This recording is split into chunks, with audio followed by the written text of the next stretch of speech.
Alright, hello everybody and welcome back to World of Warships Legends. My name is Spartan Elite 43 and tonight, just a quick little tutorial video for you guys. It's been a couple days since the last one, so I wanted to help you guys out. There's been a few people asking about how to customize your ships. Before we get into that, let's go ahead and do a quick port tour. As always, we'll start with the Albany. This is one of the free premiums you get for completing the Turn the Tides. So that's pretty cool, little tier 2 destroyer. Haven't played it yet. We've got the St. Louis, the Clemson, the Phoenix, the Wyoming, the Farragut.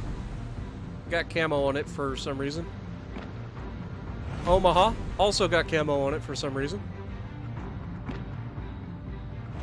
New York. The Mahan, or Mahan. The Pensacola. The New Mexico.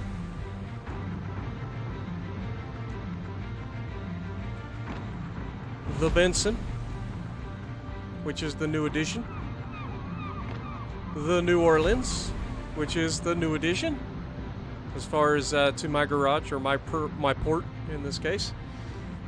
And the Colorado, which means I have all of the American ships except for, well, obviously the premiums that I didn't buy, like the Arkansas and the Texas and stuff like that.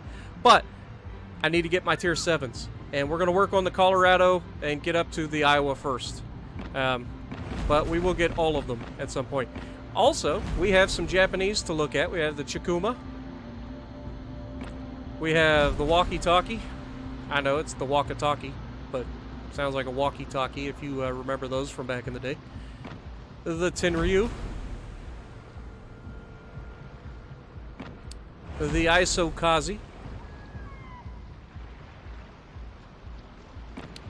The Yubari, which is the premium ship that you get when you complete all 3 stages of the, or I guess you call it all 3 chapters of the Turn the Tide mission.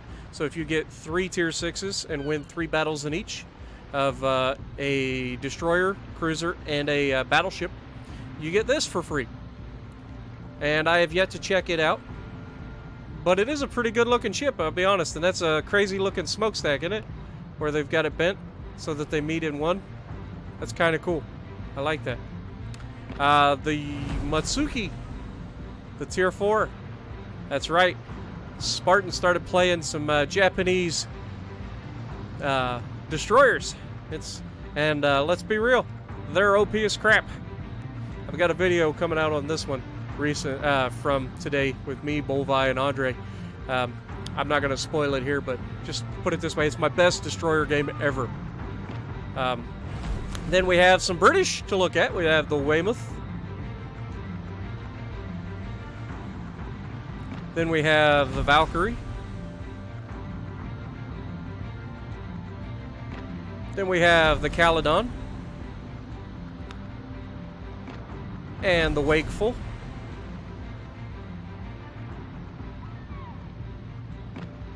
The Danny, or Danae, depending on who you talk to. I call it the Danny. And yes, that is an Elton John reference. If you guys know what I'm talking about, hit that like button. Spartan watches Elton John, unsubscribed.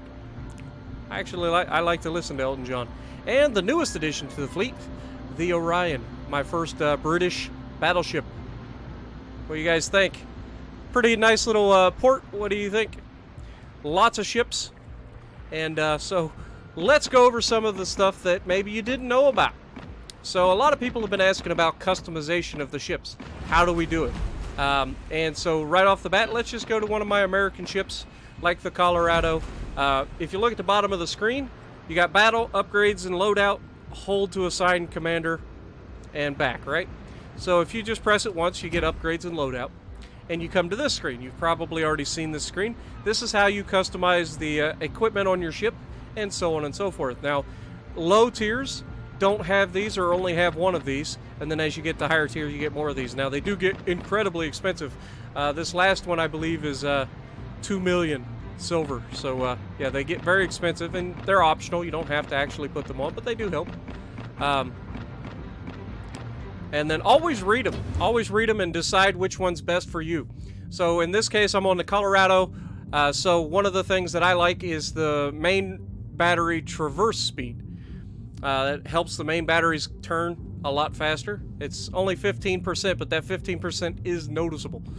Otherwise, you can change your secondaries. I usually try not to get close enough that the secondaries have to do much. So I don't use that. And then of course propulsion. It's always good to have the time taken to reach full power when accelerating cut in half. All right, no matter what ship you're on, that's going to be useful. Damage control system modification, okay, and steering gears, pretty good for a battleship probably, but I still like this better because getting moving faster is never a bad thing, especially as much as I run aground. And then of course the last one, it only gives me the one, so target acquisition, and that allows me to see further, see torpedoes further, and I'm not sure what RGA of ships is, so maybe somebody will comment down below and let me know what that is. So yeah, it's increased by 50%, so I'm not 100% sure what that is. But if you go through here, you'll see that the first upgrade, once you get enough XP earned, you can unlock the first upgrade, which seems to always be the fire control system. So that allows you to increase the maximum range of your batteries. Then the second one is usually propulsion.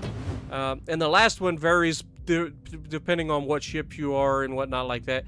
Can be a gun upgrade, can be torpedo upgrades. Could just be a hull upgrade, so you get more guns or you get more AA guns, that sort of thing. Usually ends up with more hit points when you get fully upgraded. But yeah, so right now I've got the propulsion upgrade, which takes my maximum speed up to 20.1 knots, which in a battleship is pretty freaking good. And then of course the last one will be, like I said, the hull upgrade. And this can take away secondary gun turrets, but add AA mounts. It'll give me an extra 10,300 hit points, which is never a bad thing.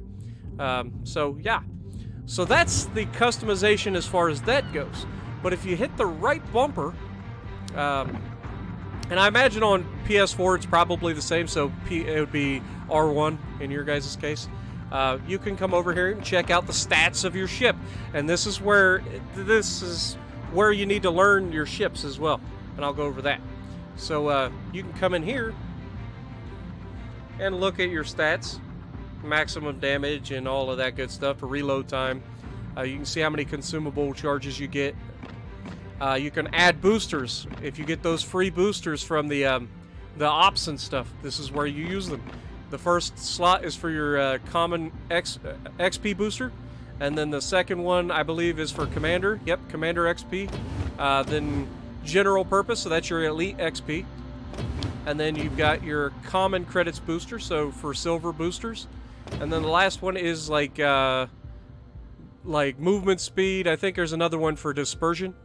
So I don't remember exactly. I guess I could look. Our maximum movement speed and reload time of consumables.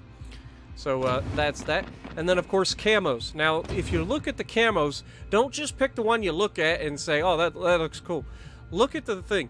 So on this one, 4.5% dispersion for incoming fire. So when people are shooting at you, their shells will have a tendency to be 4.5% less likely to hit you.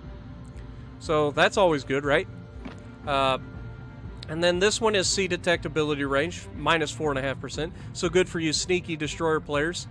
And then if you go here, you've got both the sea detectability and the incoming fire boost. And the final one gives you 4.5% to both of them, which is awesome. But as you can see, you don't get these as much as you get the original. So that's the customization as far as you can do ships. So you've already looked at how to upgrade ships. You've looked at the loadout. Now let's go to the stats. So if you see the survivability, artillery, AA defense, maneuverability, concealment, all of that stuff is fine, right? Well, if you look to your right, we're on survivability. It tells you how many hit points you have, which is 50,080.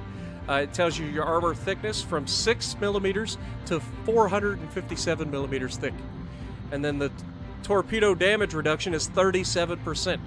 So if you're taking torpedoes in a battleship, you get a reduced damage because you have that big ol' I almost cussed, big ol' torpedo belt that goes around the outside of the ship to, you know, detonate the torpedoes before they actually get to the main hull of the ship. So you get a reduced damage.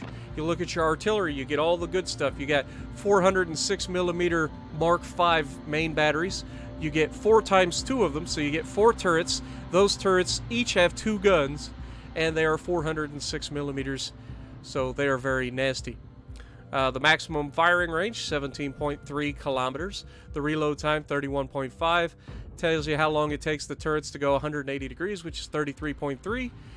Then it gives you your shell damages, but it doesn't give you the armor penetration.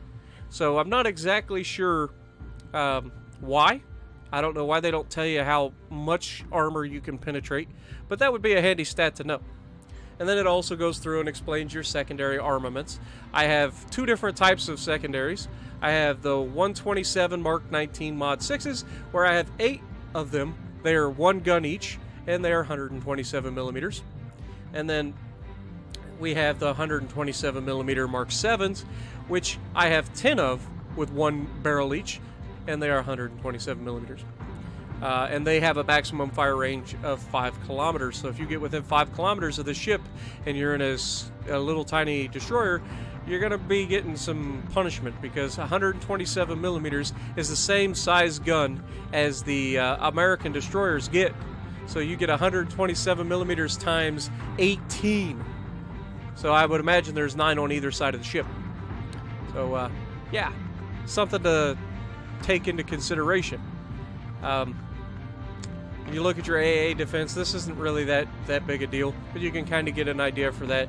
Your mobility, maximum speed 20.1 knots, 640 meter turning radius, so not good. Rudder shift time 21 seconds to go from one side to the other. That's pretty rough. But it's a battleship for you. It's not supposed to be turning on a dime. Concealment, not good. Detectable by sea, 14.8 kilometers. Detectable by air, 11.8 kilometers. And guaranteed detectability, 2 kilometers. So if you're on the other side of an island from a guy and it's inside 2 kilometers, you're going to proximity spot. So a lot of similarities to tanks in that regard. But yeah, this is just a quick load or quick guess at how you do things. And then if we go back to the assigned commanders, a lot of people have been asking for a more in-depth review on commanders, specifically which commanders are best for each nation, for each class. And if you guys want to see that specifically, if you guys want me to go through the perks and stuff, you're gonna have to let me know in the comments below. I will go back and do a in-depth guide to commanders if that is what you guys want, so I can tell you which ones are the best for which class of each nation and that sort of thing, as far as just raw perks and the good things that they provide you. So hopefully this wasn't too long of a video, and if you like what I'm doing, punch the like button, leave a comment below, subscribe to the channel if you haven't already, and as always, I will see you in the next video.